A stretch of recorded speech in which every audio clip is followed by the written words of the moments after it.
Hello students, मैं नीरज शर्मा और आज आप मेरे साथ पढ़ने वाले हैं class 10th chapter number 4 carbon एवं उसके यौगिक। प्यारे बच्चों, क्या आप जानते हो कि लगभग सभी अनाजों, फलों, सब्जियों में कार्बन तत्व पाया जाता है। इसके अलावा चाय, कॉफी में भी कार्बन तत्व पाया जाता है। लकड़ी, कोयला, पेट्रोल, डीजल, कागज, प्लास्टिक ये अन्य सभी पदार्थ भी कार्बन के स्रोत हैं। सीएनजी यानी कंप्रेस्ड नेचुरल गैस, एलपीजी यानी लिक्विफाइड पेट्रोलियम गैस, ये भी कार्बन के स्रोत हैं। लगभग सभी दवाइयों में कार्बन तत्व पाया जाता है। अब जितने भी पदार्थ मैंने आपको बताए, इनमें मैंने कहा कि कार्बन तत्व उपस्थित है। इसका यह मतलब बिल्कुल भी नहीं है कि यहां केवल कार्बन है, ऐसा नहीं है। यहां कार्बन के अलावा अन्य तत्व भी हो सकते हैं, परंतु इनमें कार्बन अवश्य है, यह कहा गया है। आइए बच्चों, अब इस कार्बन की उपस्थिति की बात करते हैं कि यह कार्बन तत्व होता कहां है। कार्बन तत्व दो रूपों में पाया जाता है, एक मुक्त अवस्था में और एक यौगिक के रूप में। समझ आई बात? कार्बन एक तो मुक्त अवस्था में पाया जाता है और एक यौगिक के रूप में पाया जाता है। मुक्त अवस्था का क्या मतलब है? मुक्त अवस्था का मतलब है कि उस पदार्थ में केवल और केवल कार्बन है। कार्बन के अलावा उस पदार्थ में कोई अन्य पदार्थ नहीं है। यौगिक का मतलब है कि कार्बन अन्य पदार्थों के साथ उस पदार्थ में उपस्थित है। ये जितने भी पदार्थ आपको दिखाई दे रहे हैं इस तरफ, ये सभी कार्बन के यौगिक रूप के उदाहरण हैं। आइए एक उदाहरण से इस बात को और अच्छे से समझते हैं। आपने चौक का नाम सुना हुआ है। चौक में कैल्शियम कार्बोनेट होता है। कैल्शियम कार्बोनेट का फॉर्मूला CaCO3 है, यानी इस पदार्थ में कार्बन के अलावा दो अन्य पदार्थ और भी हैं, एक कैल्शियम है और ऑक्सीजन भी है। यानी यह जो रूप है कार्बन का, यह कौन सा रूप है? यौगिक रूप है। मुक्त अवस्था में कार्बन यानी केवल कार्बन के रूप में तीन पदार्थों में पाया जाता है। पहला डायमंड, जिसे आप क्या कहते हो? हीरा। दूसरा ग्रेफाइट, जिसे हिंदी में भी ग्रेफाइट ही कहा जाता है। आपने पेंसिल में इसे अवश्य देखा होगा। और तीसरा है बकमिंस्टर फुलरीन। बकमिंस्टर फुलरीन, यह नाम सुनने में थोड़ा अटपटा है और बहुत बड़ा भी है, परंतु यह भी कार्बन की मुक्त अवस्था का एक रूप है। यानी कार्बन इस अवस्था में पाया जाता है इस पदार्थ के अंदर। यह हाल ही में इसका आविष्कार हुआ है, तो यह नया पदार्थ है, आपको जरूर याद रखना है। इन तीनों के बारे में हम एक एक करके बहुत डिटेल में इसी लेसन के जो नेक्स्ट वीडियोज आने वाले हैं उनमें पढ़ने वाले हैं। ये पूरा लेसन कार्बन की जो है इन फॉर्मों के ऊपर रहने वाला है। आइए अब बात करते हैं इस बारे में कि क्या कार्बन वायुमंडल और भूपर्पटी में मिलता है या नहीं मिलता है। देखिए, कार्बन वायुमंडल में लगभग 0.03% के आसपास मिलता है और भूपर्पटी में इसकी मात्रा थोड़ी सी वायुमंडल के मुकाबले कम है, यानी 0.02%। आ जाएगी बात समझ में? यहां से क्या समझ आया कि वायुमंडल में कार्बन की मात्रा इतनी है 0.03 और भूपर्पटी में मात्रा 0.02% है। वायुमंडल में जो कार्बन मिलता है वह कार्बन डाइऑक्साइड रूप गैस के रूप में होता है ज्यादातर। भूपर्पटी में मिलने वाला कार्बन जो है वह फॉसिल फ्यूल यानी जीवाश्म ईंधन के रूप में भी हो सकता है, जैसे कोल, पेट्रोलियम। आ जाएगी बात समझ में? दूसरा, भूपर्पटी में मिलने वाला जो कार्बन है वह बाइकार्बोनेट के रूप में भी हो सकता है, कार्बोनेट के रूप में भी हो सकता है, या इसके अलावा पेड़ पौधों, लकड़ियों, घास फूस या कार्बोहाइड्रेट इन अन्य पदार्थों में भी हो सकता है। आइए अब इस बारे में चर्चा करें कि यदि कोई आपसे यह पूछे कि किसी पदार्थ में जो कार्बन दिया हुआ है उस बात को प्रूव करना हो कि इसमें कार्बन है, तो आप उस व्यक्ति को या उस पदार्थ को कैसे प्रूव कर पाओगे कि इसमें कार्बन है। देखिए, यदि किसी पदार्थ में कार्बन है तो जब हम उसकी ऑक्सीजन से अभिक्रिया कराएंगे तो वहां कार्बन डाइऑक्साइड गैस बनेगी। यदि किसी पदार्थ में कार्बन है, उसकी ऑक्सीजन से अभिक्रिया कराने का मतलब है उसको जलाते हैं, तो उस दौरान कौन सी गैस बनेगी? कार्बन डाइऑक्साइड गैस बनेगी। अब इस कार्बन डाइऑक्साइड गैस को जब मैं लाइम वाटर के ऊपर से गुजारता हूं, लाइम वाटर का फॉर्मूला क्या होता है? Calcium hydroxide. जब यह लाइम वाटर प्योर होता है तब यह कलरलेस यानी रंगहीन होता है। जब इसके ऊपर से कार्बन डाइऑक्साइड गैस गुजारी जाएगी तो यह रंगहीन लाइम वाटर कैसा हो जाएगा? मिल्की। मिल्की का मतलब है दूधिया। इसका दूधिया होना इस बात का प्रमाण है कि किसी पदार्थ में कार्बन उपस्थित है। तो कोई आपसे पूछे कि किसी दिए हुए पदार्थ में कार्बन है या नहीं है, तो हम उसके लिए क्या कहेंगे? उसको ऑक्सीजन की उपस्थिति में जलाएंगे, कौन सी गैस बनेगी? Carbon dioxide gas. और इसको किसके ऊपर से गुजारेंगे? Lime water. लाइम वाटर कैसा हो जाएगा? मिल्की। मिल्की मतलब दूधिया। यह इस बात का प्रमाण है कि उस पदार्थ में क्या उपस्थित है? कार्बन उपस्थित है। वायुमंडल व भूपर्पटी में इतनी कम मात्रा में होने के बावजूद कार्बन एक इंपॉर्टेंट तत्व है, या यूं कहिए जीवन के लिए सबसे महत्वपूर्ण तत्व है। इसको हम एलिमेंट ऑफ लाइफ भी कह सकते हैं। एलिमेंट ऑफ लाइफ यानी जीवन देने वाला तत्व है ये। आइए एक मॉडल की सहायता से इसकी संरचना को समझने का प्रयास करते हैं। कार्बन एक अधातु है। कार्बन शब्द ग्रीक भाषा के शब्द कार्बो से लिया गया है, जिसका सीधा सा मतलब है कोयला। एक कार्बन परमाणु का परमाणु क्रमांक 6 होता है। किसी परमाणु के परमाणु क्रमांक का सीधा सा मतलब है कि उसमें प्रोटॉन की संख्या कितनी होती है? 6 होती है। कार्बन परमाणु में न्यूट्रॉन की संख्या भी कितनी है? 6 है। और यह प्रोटॉन और न्यूट्रॉन दोनों ही परमाणु कण नाभिक में उपस्थित होते हैं। इस बात की अब आप मॉडल के अंदर देखिए।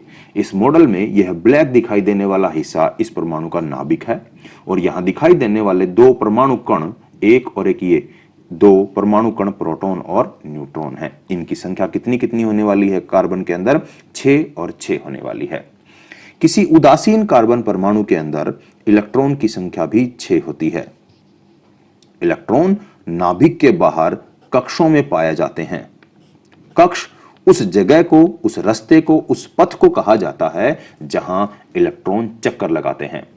इस परमाणु के अंदर यानी इस मॉडल के अंदर आप इस बात को और अच्छे से समझ सकते हैं। कार्बन के अंदर 6 इलेक्ट्रॉन है और कक्ष जो हैं उनकी संख्या 2 है। पहले कक्ष का नाम K है और दूसरे कक्ष का नाम L है। पहले कक्ष में 2 इलेक्ट्रॉन पाए जाते हैं और अगले कक्ष में, क्योंकि 6 टोटल हैं तो पहले में 2 हो गए, तो अगले के लिए कितने बचेंगे? 4 इलेक्ट्रॉन बचेंगे। अब इस बात को मॉडल में देखिए। ये जो पहली आपको लाइन दिखाई दे रही है, वास्तव में ऐसी कोई लाइन नहीं होती, ये वो जगह है जहां पर इलेक्ट्रॉन चक्कर लगाते हैं। ऐसा कुछ फिक्स रास्ता नहीं होता कि इलेक्ट्रॉन यहीं से चक्कर लगाएंगे। इलेक्ट्रॉन ऐसे भी घूम सकते हैं नाभिक के बाहर, ऐसे भी घूम सकते हैं, ऐसे भी घूम सकते हैं, यानी कि इलेक्ट्रॉन नाभिक के बाहर से 3 डायमेंशनली, त्रिआयामी रूप से घूम सकते हैं। वह बात इस मॉडल से हम और अच्छे से समझेंगे। पहले इस बात को सुनिए कि पहला कक्ष यानी कि K, यह 2 इलेक्ट्रॉन लिए हुए है, 1 और 1, 2।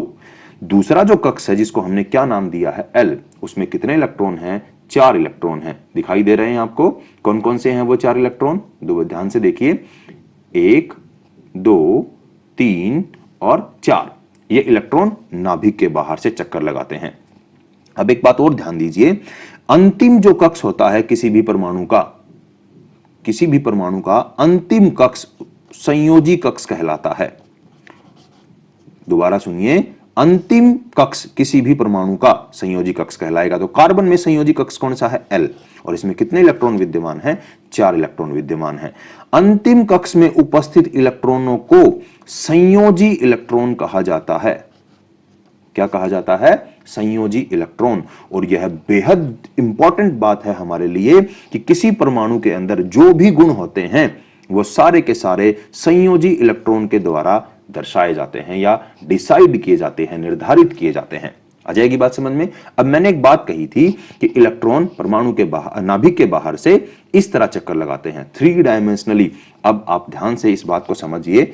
देखिए ये सेल है और आप यूं मत सोचिए कि ये है इस तरह गोलाकार ही है, ये ऐसे भी हो सकती है, दिखाई दिया आपको। ये सेल ऐसे भी हो सकती है, इस तरफ भी हो सकती है। इस प्रकार इलेक्ट्रॉन इस रास्ते पे चक्कर लगाते हैं जिसे क्या कहा जाता है, कक्ष कहा जाता है। आ जाएगी बात समझ में। कार्बन परमाणु अन्य परमाणुओं के साथ मिलकर यौगिकों की एक लंबी श्रृंखला बनाता है। कार्बन परमाणु के अंदर एक विशेष गुण होता है जिसके कारण यह अन्य कार्बन परमाणुओं के साथ आबंध बनाता है और एक लंबी श्रृंखला बनाता है। कार्बन के इस गुण को कैटिनेशन कहा जाता है, हिंदी में इसे श्रृंखलन का गुण कहा जाता है। दोबारा सुनिए, श्रृंखलन का गुण क्या होता है? कार्बन के साथ ही आबंध बनाकर लंबी लंबी श्रृंखलाएं बनाना क्या कहलाता है? श्रृंखलन का गुण, जिसे इंग्लिश में कैटिनेशन कहा जाता है। ये जो गुण है इसमें कार्बन के साथ ही आबंध बनाता है। अब हमें यह बात गहराई से समझनी होगी कि आबंध क्या होते हैं और इससे जुड़े कुछ सवालों के जवाब देने होंगे। आइए देखते हैं। सबसे पहला सवाल, आबंध क्या होते हैं, यानी किन्हें आबंध कहा जाता है? दूसरा सवाल, कोई भी परमाणु आबंध बनाता ही क्यों है? तीसरा सवाल, कौन कौन से ऐसे परमाणु हैं जो आबंध बना सकते हैं? अंतिम सवाल, आबंध कितने प्रकार के होते हैं और आबंध बनने के बाद किसी परमाणु के या यौगिक के गुणों में क्या अंतर आता है? आइए एक एक करके इन सभी सवालों के जवाब ढूंढने की कोशिश करते हैं। सबसे पहला सवाल, आबंध क्या होते हैं? किन्हीं भी दो परमाणुओं के बीच लगने वाले आकर्षण बल को आबंध कहा जाता है। मान लीजिए दो परमाणु ए और बी हैं, इनके बीच कोई आकर्षण बल काम कर रहा है, इस आकर्षण बल को क्या कहा जाता है? आबंध कहा जाता है। किसी भी परमाणु के आबंध बनाने में उसके इलेक्ट्रॉन भागीदार होते हैं। परमाणु के पास तो बहुत सारे इलेक्ट्रॉन होते हैं, तब ऐसी स्थिति में कौन से इलेक्ट्रॉन आबंध बनाने में मदद करते हैं? केवल और केवल संयोजी इलेक्ट्रॉन। संयोजी इलेक्ट्रॉन आबंध बनाने में मदद करते हैं। वो क्या होते हैं? किसी भी परमाणु के अंतिम कक्ष में जो इलेक्ट्रॉन होते हैं उन्हें क्या कहा जाता है? संयोजी इलेक्ट्रॉन कहा जाता है। कार्बन मॉडल में आपने इसे देखा भी था। दोबारा एक बार इस बात को ध्यान से देखिए कि यह मॉडल है हमारे पास, इसमें कितने संयोजी इलेक्ट्रॉन हैं जो आबंध बनाने में कार्बन परमाणु की मदद करने वाले हैं। देखिए ये पहला कक्ष है जिसमें 2 इलेक्ट्रॉन है और ये अंतिम कक्ष है जो बाहर, जिसे L लिखा हुआ है, L, इसमें 1 2 3 और 4 इलेक्ट्रॉन है। ये 4 इलेक्ट्रॉन कौन से इलेक्ट्रॉन है? संयोजी इलेक्ट्रॉन है। और किसके बनाने में मदद करते हैं? आबंध बनाने में मदद करते हैं। आइए अगले सवाल की तरफ बढ़ते हैं। कोई भी परमाणु आबंध बनाता ही क्यों है? देखिए इस सवाल का सीधा सा जवाब है, प्रत्येक परमाणु यह चाहता है कि उसके अंतिम कक्ष में, यानी कि संयोजी कक्ष में कितने इलेक्ट्रॉन हो जाएं? 8 इलेक्ट्रॉन। इस नियम को अष्टक नियम कहा जाता है। अष्टक नियम क्या है? प्रत्येक परमाणु यह चाहता है कि उसके अंतिम कक्ष में कितने इलेक्ट्रॉन हो जाएं? 8 इलेक्ट्रॉन हो जाएं। और वह कौन सा विन्यास प्राप्त कर ले? उत्कृष्ट गैस विन्यास। उत्कृष्ट गैस विन्यास प्राप्त कर ले और अक्रिय हो जाए, यानी क्रियाशील ना रहे। दोबारा सुनिए, कोई भी परमाणु आबंध क्यों बनाता है? वह अपने अंतिम कक्ष में 8 इलेक्ट्रॉन पूरा करने के लिए, ताकि वह कैसा हो जाए? उत्कृष्ट गैस विन्यास की तरह। उत्कृष्ट गैस विन्यास क्या होता है? अंतिम कक्ष में 8 इलेक्ट्रॉन होना, ताकि अक्रिय हो जाए। परंतु इस गुण के कुछ अपवाद भी हैं। कुछ तत्व ऐसे हैं जो अंतिम कक्ष में 2 ही इलेक्ट्रॉन पूरा करते हैं। इस नियम को डुप्लेट रूल कहा जाता है। जैसे हाइड्रोजन, हीलियम, लिथियम, इनमें अष्टक नियम लागू नहीं होता। यानी ये जो परमाणु आपको दिखाई दे रहे हैं, ये अपने अंतिम कक्ष में केवल 2 इलेक्ट्रॉन पूरा करने के लिए क्या बनाते हैं? आबंध बनाते हैं। आ जाएगी बात समझ में। आइए अगले प्रश्न की ओर बढ़ते हैं। कौन कौन से परमाणु आबंध बना सकते हैं? देखिए, हमारी आवर्त सारणी के अंदर जितने भी तत्व हैं, उन सभी तत्वों के अंतिम कक्ष में यानी संयोजी कक्ष में 1 से लेकर 7 तक इलेक्ट्रॉन हो सकते हैं। जिन परमाणुओं के अंतिम कक्ष में 8 इलेक्ट्रॉन होते हैं, उन परमाणुओं को आबंध बनाने की जरूरत नहीं होती, यानी वे पहले से ही उत्कृष्ट गैस विन्यास को प्राप्त किए हुए होते हैं। वे परमाणु आबंध नहीं बनाते। तो आपके इस सवाल का जवाब क्या है कि कौन कौन से परमाणु आबंध बनाते हैं? वे सभी परमाणु आबंध बनाते हैं जिनके अंतिम कक्ष में, जिसे आपने क्या कहा था, संयोजी कक्ष, 1 से लेकर 7 तक इलेक्ट्रॉन हो, वे सभी परमाणु आबंध बनाते हैं। यहां फिर अपवाद की बात आ जाएगी। हीलियम इसका अपवाद है, जिसके अंतिम कोश में 2 इलेक्ट्रॉन हैं और वह आबंध नहीं बनाता है। ध्यान रहे, बाकी सभी परमाणु आबंध बनाते हैं, केवल हीलियम ऐसा परमाणु है जिसके अंतिम कक्ष में क्या है, 2 इलेक्ट्रॉन हैं और वह आबंध नहीं बनाता। इस बात को आप ऐसे भी याद रख सकते हैं, यदि किसी परमाणु में एक ही कक्ष हो और उसमें 2 इलेक्ट्रॉन हो तो वह आबंध नहीं बनाएगा। केवल एक ही कक्ष हो, उसमें 2 इलेक्ट्रॉन हो तो वह आबंध नहीं बनाएगा। इसका एग्जाम्पल क्या है, हीलियम है। आ जाएगी बात समझ में। अगले प्रश्न की ओर बढ़ते हैं। आबंध कितने प्रकार के होते हैं? आबंध 2 प्रकार के होते हैं जिन्हें हम इस लेसन में पढ़ने वाले हैं। वैसे तो आबंध बहुत प्रकार के होते हैं, अगली कक्षाओं में हम जब जाएंगे उनके बारे में अच्छे से अध्ययन करेंगे, परंतु मैं यूं कहूं इस लेसन में हम सिर्फ 2 आबंधों के बारे में पढ़ने वाले हैं, एक आयनिक आबंध और दूसरा सहसंयोजी आबंध। दोबारा ध्यान से सुनिए इस प्रश्न का उत्तर। आबंध कितने प्रकार के होते हैं? बहुत ज्यादा प्रकार के, परंतु हम क्लास 10वीं के अंदर सिर्फ 2 आयनिक आबंधों की बात करेंगे। पहला आबंध है आयनिक आबंध और दूसरा आबंध है सहसंयोजी आबंध। अब आयनिक आबंध के बारे में विस्तार से चर्चा करते हैं। आइए देखते हैं क्या होते हैं आयनिक आबंध। ऐसे आबंध जो इलेक्ट्रॉन के स्थानांतरण से बने उनको आयनिक आबंध कहा जाता है। अब इस बात को एक सामान्य शब्द की तरह भी लें, स्थानांतरण, इलेक्ट्रॉन का स्थानांतरण। इस बात को समझने के लिए आप यूं सोचिए कि कोई ऐसा तत्व है जो इलेक्ट्रॉन देने वाला है और कोई ऐसा तत्व है जो इलेक्ट्रॉन लेने वाला है, तभी तो हम ये कह सकते हैं कि इलेक्ट्रॉन का क्या हुआ है, स्थानांतरण हुआ है। तो इलेक्ट्रॉन देने वाले तत्व कौन से होते हैं? धातु। और इलेक्ट्रॉन लेने वाले तत्व कौन से होते हैं? अधातु। तो अब इस परिभाषा को, आयनिक आबंध की परिभाषा को आप बहुत अच्छे से समझ सकते हैं। ऐसे आबंध जो इलेक्ट्रॉन के स्थानांतरण से बने आयनिक आबंध कहलाते हैं। ऐसे आबंध, या यूं कहिए ऐसे आबंध जो एक धातु के द्वारा इलेक्ट्रॉन देने से, एक अधातु द्वारा एक इलेक्ट्रॉन लेने से उनके बीच बने हों, उनको हम क्या कहेंगे? आयनिक आबंध कहेंगे। आयनिक आबंध के लिए यह कंपल्सरी कंडीशन है, जरूरी चीज है कि एक धातु हो और एक क्या हो? अधातु हो। आइए इस परिभाषा को पढ़ते हैं। वे आबंध जो इलेक्ट्रॉन के पूर्णतया स्थानांतरण से बने, पूर्णतया स्थानांतरण का मतलब एक कोई भी धातु अपने इलेक्ट्रॉन किसको दे दे? अधातु को दे दे, तब उनके बीच में जो आकर्षण बल बनता है उस आकर्षण बल को क्या कहा जाता है? आयनिक आबंध कहा जाता है। आ जाएगी बात समझ में। अब एक बात ध्यान से यहां देने की, वो यह है कि धातुएं इलेक्ट्रॉन खोकर, इलेक्ट्रॉन छोड़कर कैसे आयन बनाती हैं? धन आयन बनाती हैं, जिसे हम पॉजिटिव चार्ज से लिखते हैं। कोई भी अधातु इलेक्ट्रॉन लेकर क्या बनाती है? ऋण आयन बनाती है, जिसे हम नेगेटिव से लिखते हैं। तो कोई आपसे पूछे कि आयन क्या होते हैं? क्या पूछे? आयन क्या होते हैं? आयन ऐसे परमाणुओं को कहते हैं जिनके ऊपर कोई आवेश हो। दोबारा सुनिए मेरी परिभाषा को।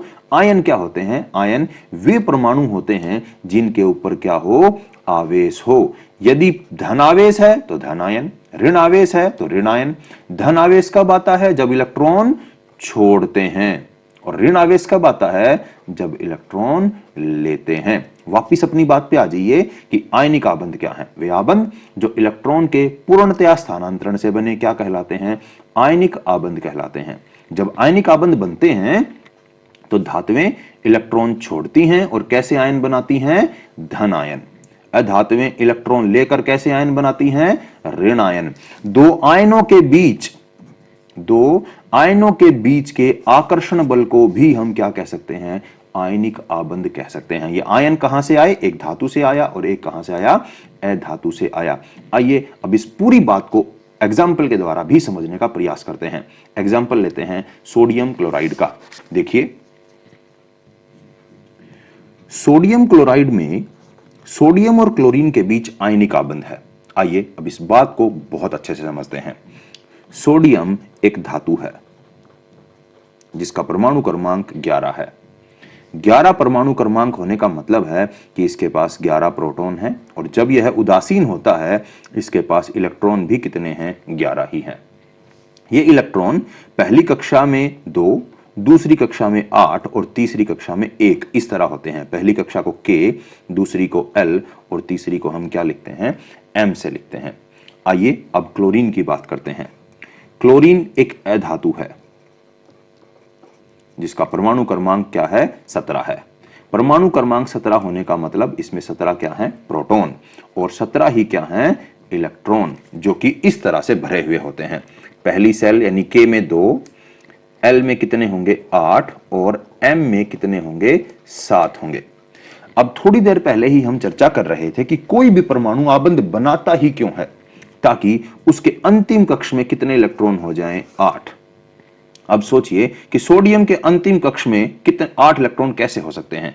यदि यह इस इलेक्ट्रॉन को छोड़ दे, यदि यह एक इलेक्ट्रॉन ले ले, तो यह भी कितने इलेक्ट्रॉन ले सकता बना सकता है? अंतिम कक्ष में 8 बना सकता है। हम सोडियम के इस अंतिम इलेक्ट्रॉन को इस तरह से दिखाएंगे, एक डॉट के द्वारा। इस संकेत को लेविस संकेत कहा जाता है। लेविस, हिंदी में भी लेविस ही होता है। लेविस संकेत का मतलब है कि किसी परमाणु के अंतिम कक्ष के इलेक्ट्रॉनों को डॉट द्वारा दिखाना। जैसे सोडियम में अंतिम में एक ही इलेक्ट्रॉन है तो हमने एक डॉट लगा दी। अब हम क्लोरीन का लेविस सिंबल बनाते हैं। क्लोरीन के अंतिम कक्ष में कितने इलेक्ट्रॉन हैं? 7। तो हम कितनी डॉट लगाएंगे? 7 डॉट लगाएंगे। यह क्लोरीन का लेविस संकेत है।